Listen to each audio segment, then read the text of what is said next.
sabi niya, makikipagkita daw siya sa friends niya. Nakita ko siya sa food court. Oh my God. Maya, dumating yung girl. Pumunta sila sa McDo. Yung ginawa ko, pumila ako sa likod nila. Tapos, tinapik ko siya. Sabi ko, hi. Kumano lang ako. Tapos yung babae, paglingon niya, sabi, ay, gulat. Ako kumain sila sa loob. Kumain din ako sa loob. Tinuloy pa rin nila. Kumain din ako. Yung day ng breakup namin, pinapili ko siya para yung nasa movie. Sabi ko, sino siya o ako? Okay. Sabi niya, yung babae daw. Ayun yung pinili niya. Hindi niya. Sabi ko, bakit? Sabi niya, pag magkasama kami, masaya daw siya. Ano siya? Oo. Sabi ko, sige, pahig ako kaming dalawa. Oh my God. Ang dramatic nun, umuulan pa yun. Uulan pa yun. Nasa rooftop kami.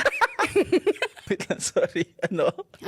Nung sinabi mo na pahig kang dalawa kayo, pumayag siya? Ayaw niya. Kala ko pumayag siya.